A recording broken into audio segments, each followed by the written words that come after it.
Our friends at PointsBet have issued the odds for 2021 MVP, the favorite, the 2019 MVP, Patrick Mahomes. Or wait, 2018. 2019 was Lamar Jackson. Man, I can't keep these guys straight. Aaron Rodgers 2020, Lamar Jackson 2019, Patrick Mahomes 2018. Who was it in 2017? Do you remember, Peter? It was going to be Carson Wentz. It was Tom. Hashtag Tommy. It was Tom Brady in 2017. Yeah. All right, so who should be blank? We're doing fill in the blank, so I have to say blank should be the 2021 MVP favorite. I think Patrick Mahomes, because the Chiefs are going to be really good. Obviously, he's going to have the greatest weaponry of anybody. I'm not saying he will win it, but if I was making a betting line, I'd definitely pick Mahomes. Can we put the screen back up? Because Mahomes probably should be the favorite, but I'm intrigued by Tom Brady. Look, he's going to have the whole year now to get ready to continue with the team that he just took to the top of the mountain, and he was able to do it kind of on the fly, changing the tire on the moving car as the season unfolded. You give him the full season. You bring back most of his guys. Tom Brady, and also just that whole, the Tom Brady worship, justifiably so, reaches a new level. If they come out and they're wire-to-wire great, and they're the best team in the NFC, and Tom Brady has great numbers, and he's 44 years old, I think that plus 1,600 may be a pretty good bet right now. I still think that going into the season, Mahomes should be the favorite because, Peter, I think he's going to be ultra-motivated to come back and have a huge year. Just like with Tom Brady losing a Super Bowl, how it torments him, losing in the Super Bowl is going to torment Patrick Mahomes, and he's going to be ready to go in 2021, I believe. Mike, can you just go on a flight of fancy with me for 15 seconds and tell me that the Kansas City Chiefs this year in 4 quarters did not score a touchdown in the Super Bowl. Last year, at the 8-minute mark of the 4th quarter, they had scored 1 touchdown. They had scored 10 points. So in 7.5 of the 8 quarters that they played in the last 2 Super Bowls, they've scored 1 touchdown. So if I were Andy Reid, I would, first of all, I'd take some time and work on my family, obviously. But at some point in this offseason, you know what I would start thinking of? I would start thinking of why is it that when we get in these huge moments, really huge moments, that we have really, really struggled. And don't just tell me it's because we didn't have our 2 tackles this year. If you're that paper thin, and to me, Andrew Wiley, I think, was a disaster in the game, the right tackle. But if you're that paper thin, then, you and Brett Veach have to get together and say, listen, we got to have 4 starting tackles on the team this year. 4. But I think you have to look at everything coming off the last 2 Super Bowls and coming off, let's be honest, down the stretch of this season, look at the Kansas City Chiefs struggling mightily to beat the Atlanta Falcons, scoring 17 points at home. There are a few things with this offense that, in my opinion, I'd have some concern about if I were Andy Reid and Eric Bieniemy. One thing that Sims noticed as the year went on, there was more and more Patrick Mahomes running for his life behind that offensive line. Who knows what caused that toe injury, but the guy was putting in a lot of yardage behind the line of scrimmage. Ideally, you don't want him to have to do that. It's great that he can do it. You don't want him doing that all game long, week after week after week. Obviously, he's had surgery on that toe. It was a success, as it always is.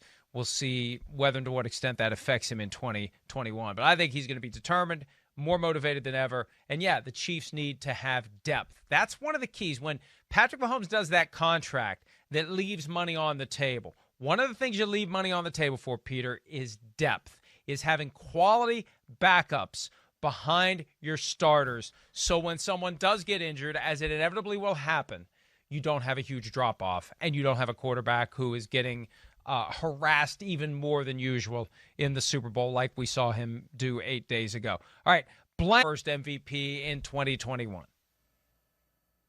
Russell Wilson. because I think he's going to be ultra uber everything motivated as a member, by the way, of the Seattle Seahawks. And I think that creative tension between Russell Wilson and the combo platter of Pete Carroll and John Schneider, I think that creative tension is going to make the Seahawks better. So give me Russell Wilson. Wow. That's going to take a lot of work offensively, and it's going to take a lot of ruffled feathers to unruffle to get to the point where it's going to work out. That would be something if they. Why do they have to be unruffled? Why can't they be a little pissy with each other? How far did they get being the welcome wagon? Maybe what the Seahawks should do is use their first-round pick on a backup quarterback. Unfortunately, they don't have a first-round pick to use on a backup quarterback, but that worked. That got Aaron Rodgers in just the right sweet spot of being pissed off, sorry, London, to achieve the way that he did. I'm going to say, and this continues the trend, the second-year quarterbacks that take the league by storm. Carson Wentz, 2017, would have been the MVP. Patrick Mahomes, 2018, his second year, just like Wentz's second year the year before. Mahomes wins MVP. Lamar Jackson, 2019, his second year, wins the MVP. Kyler Murray was kind of on track for that early on. It fell off in his second year. How about, Peter, Justin Herbert as the NFL's MVP in 2021? Now, again, the Chargers would have to be really, really good, and or Herbert would have to have a historic season. But he was so good. Tapped on the shoulder when Tyrod Taylor was unable to go because of the misadventures of Dr. Needle early in the season. You give Herbert the whole year as the guy, the sky's the limit for him. Yeah, the question is, can the Los Angeles Chargers in the same division as Kansas City and to a lesser degree Las Vegas, I can't see them being any better than 3-3 in their division. Who knows what happens, but Mike, to win the MVP, your team has got to win 11 or 12 games. I think at least. Unless you're so transcendent and you throw for 6,200 yards and, you do all these incredible things. But it's hard for me to imagine that the Chargers are going to be 12-4. If they are, I definitely would put Justin Herbert in that conversation. The trend has held for 9 of the last 10 MVPs. Quarterback of a team with a 1 seed in one of the two conferences is the MVP. Aaron Rodgers this year 1 seed in the NFC. He's the MVP. And that's the bookend. He was the 1 seed 15-1 in 2011 in the NFC. Won the MVP. The only aberration is Adrian Peterson, the year that he made a late run at the single-season rushing record. All of those other guys. I think Mahomes in 2018 was a 2 seed. Correct me if I'm wrong. No, or were they the 1 seed? Either way, 1 seed or 2 seed back when they had the bye week. That got you consideration to be the MVP. Mahomes also had a great year in his first season as a starter. But it's quarterback from a great team. So we got a great quarterback with the Chargers. We just need the Chargers to have a great season for him to be in contention for the MVP. Player most likely to get an MVP vote while playing on a new team is? What a category this is. This is fantastic. Player most likely to get an MVP vote, Matthew Stafford. And that's because, Mike, I think that the Rams are going to be, they've got a very good chance to be a top 2 seed in the NFC.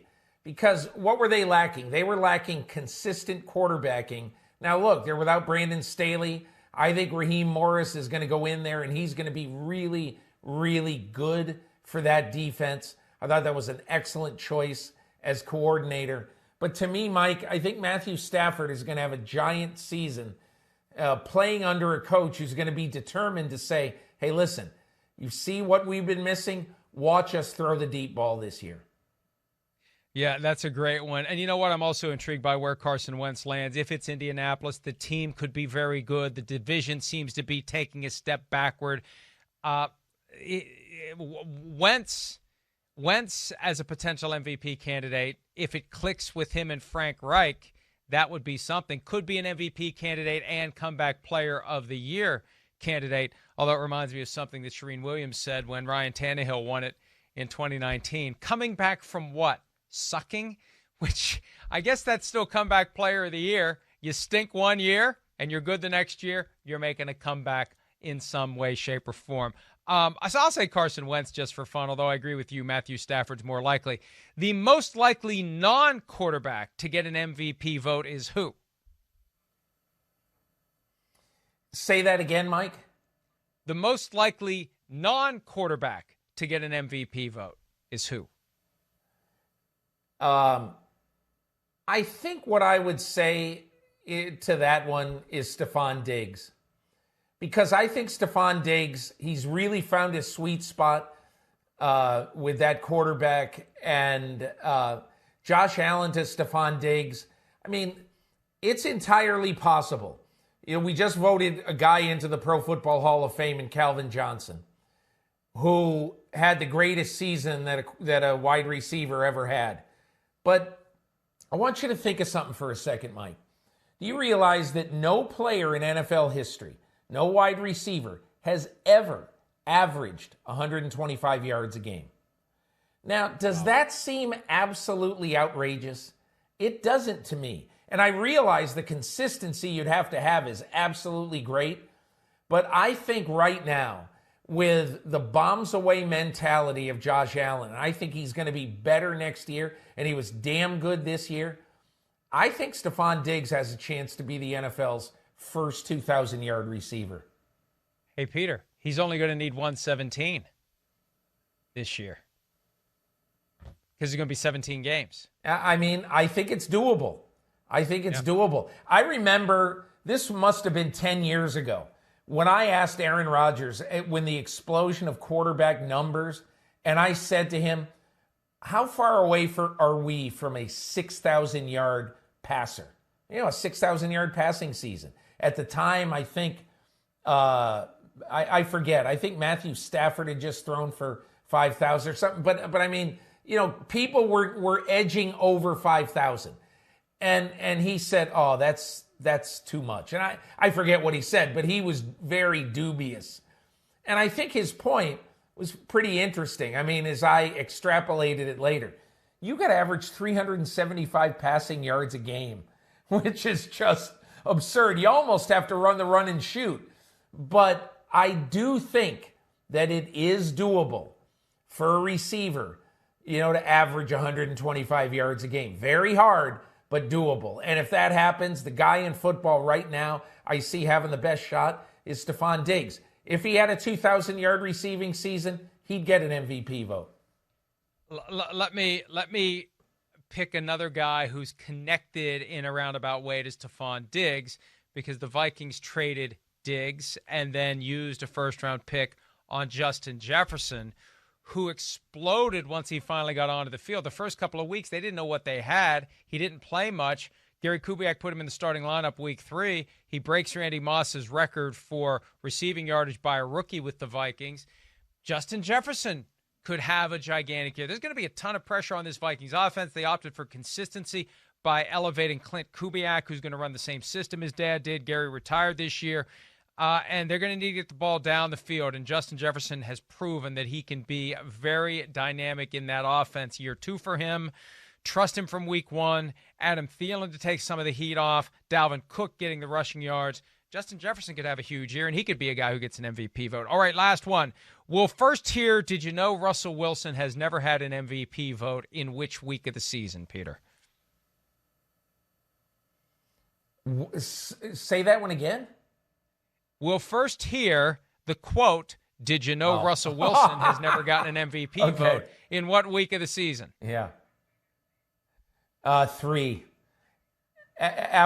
Week 3. After he's thrown for 1,300 yards in the first 3 weeks. And people will say, you know, one of the biggest, it's such an outrage that Russell Wilson has never gotten an MVP vote.